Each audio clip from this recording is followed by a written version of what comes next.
Welcome students, welcome to अभ्यास institute. बच्चों, आपने लास्ट क्लास में देखा था कि हमने कुछ इंपॉर्टेंट टर्म्स पढ़े थे। जैसे कि आपने सबसे पहले फैक्टर के बारे में देखा था, और फिर सेकंड टर्म जो हमने पढ़ा था वो आपका कैरेक्टर था। फिर हमने ट्रेट के बारे में बताया था, देन आपको जीन समझाया था, फिर एलील्स के बारे में बताया था। और ये सारी चीज़ें बताने के बाद आपको जो अगला टर्म था ये हमारा होमोजाइगस, ये हमें अभी समझना है। देखिए, होमोजाइगस के बारे में अगर हम बात करें तो सबसे पहले आपको समझना इस तरीके से है। फॉर एग्ज़ाम्पल, एक मेल है जिसमें आपको पता है कि मेल के जो गैमीट्स हैं, मींस जो स्पर्म की अगर हम बात करें तो स्पर्म सेल में हैप्लॉइड सेल होती है 23 क्रोमोसोम। फीमेल की बॉडी में जो ओवम है वहाँ पे भी हैप्लॉइड सेल है, वहाँ भी 23 क्रोमोसोम। तो अगर हम बात करते हैं कि इसमें कोई क्रोमोसोम नंबर मान लेते हैं 3 है, और यहाँ पे भी क्रोमोसोम नंबर 3 है, तो यहाँ पे ये जो क्रोमोसोम नंबर 3 है तो यहाँ एक एलील होगा, बेसिकली जीन का एक अल्टरनेटिव फॉर्म। फॉर एग्जांपल, यहाँ डोमिनेंट एलील है और यहाँ पे एक एलील है जो कि रिसेसिव है। तो आप कह सकते हैं कि ये जो दोनों एलील्स हैं, alternative form of a gene, यहाँ दोनों डिफरेंट हैं। तो अगर ये डिफरेंट हैं तो ये कैसे हो जाएंगे?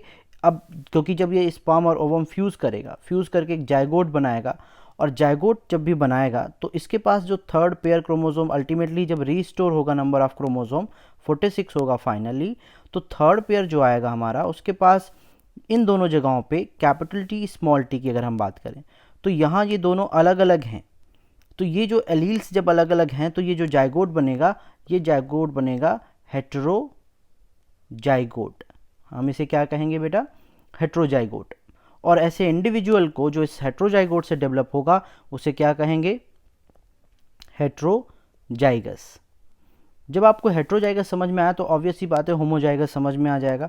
अगर यहाँ पे कैपिटल टी है और इस वाले थर्ड वाले पे भी कैपिटल टी ही होता तो जो इंडिविजुअल ये यहाँ पे आता है, हमारा जाइगोट बनता, ये कैपिटल टी वाला बनता। और जो जाइगोट बनता, उस जाइगोट को हम यहाँ क्या नाम दे सकते थे?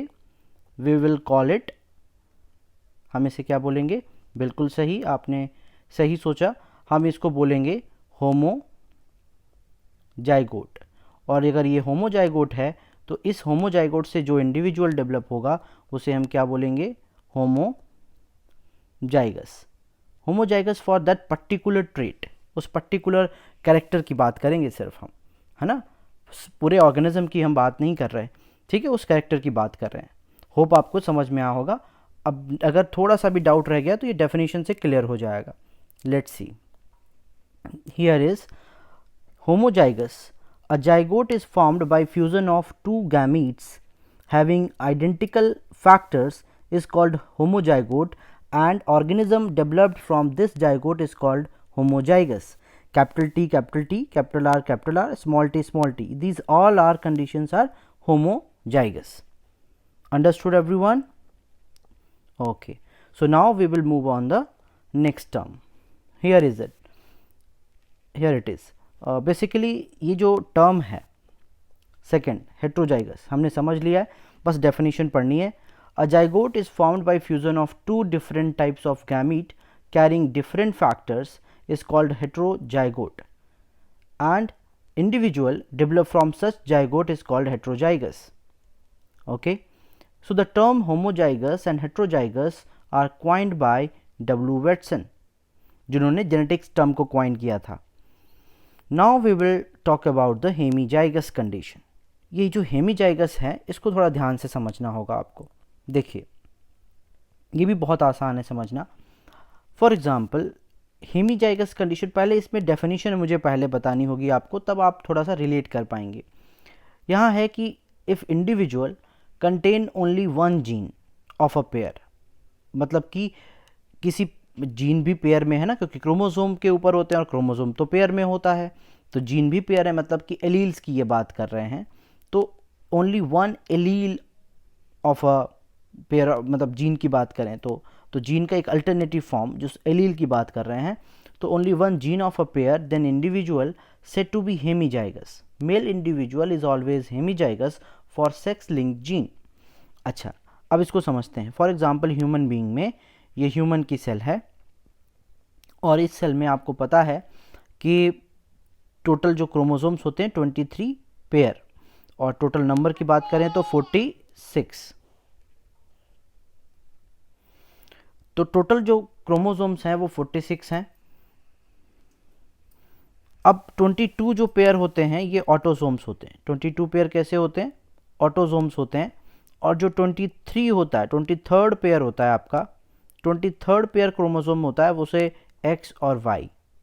तो एक्स वाला क्रोमोसोम अगर हम देखें तो ये 45th और ये 46th हो जाएगा।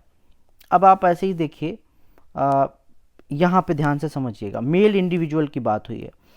तो एक्स और वाई जो हैं ये आपको पता है कि होमोजाइगस कंडीशन में नहीं है। एक्स क्रोमोसोम बड़ा है और वाई क्रोमोसोम छोटा होता है साइज में। तो जो एलील यहाँ एक्स पे प्रेजेंट है, क्या वही एलील यहाँ वाई पे होगा? नहीं होगा। या जो वाई पे प्रेजेंट है, क्या वो एक्स पे होगा? नहीं होगा। तो इस वाई वाले क्रोमोसोम के ऊपर जो जीन प्रेजेंट है उसका केवल एक पार्ट सिर्फ वाई वाले पे है, तो दूसरा पार्ट यहाँ एक्स पे नहीं है। तो ये कंडीशन कैसी हो गई? हेमीजाइगस हो गई। तो हेमीजाइगस में आपको ध्यान रखना है, सिर्फ एक ही जीन होता है, या आप उसे एलील कहें, किसी जीन का एक ही अल्टरनेटिव फॉर्म होता है, उसे हम हेमीजाइगस कहते हैं। और हेमीजाइगस कंडीशन आपको केवल देखने को मिलती है मेल इंडिविजुअल में, और वो भी कौन से क्रोमोसोम में? सेक्स लिंक जो जीन होता है उसमें।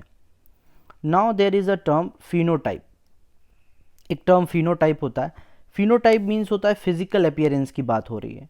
Means it is the external and morphological appearance of an organism for a particular character.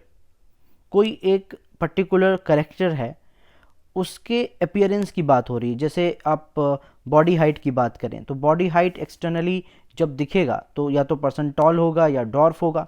तो ये क्या है? उसका पर्टिकुलर जो अपीयरेंस दिख रहा है। अच्छा, ये जो करेक्टर है, जो अपीयरेंस है, ये किसी न किसी जीन से कंट्रोल है। तो जो उसका जेनेटिक मेकअप होगा, जेनेटिक कॉन्स्टिट्यूशन होगा, वो क्या होगा? उसका जीनोटाइप होगा। सो द जेनेटिक कॉन्स्टिट्यूशन और genetic makeup of an organism for a particular character is called genotype. अब इसको थोड़ा और अच्छे से समझ लेते हैं। फिनोटाइप जैसे मैंने बताया कि जैसे बॉडी हाइट है, या तो वो टॉल दिख रहा होगा या फिर वो डॉर्फ दिख रहा होगा। तो एक इंडिविजुअल है जो टॉल दिख रहा है, दूसरा इंडिविजुअल भी टॉल दिख रहा है। क्या इनके जीनोटाइप भी सेम होंगे?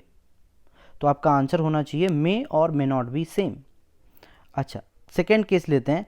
एक इंडिविजुअल ए है जिसका genotype capital T small T है, और दूसरे इंडिविजुअल का भी genotype capital T small T है।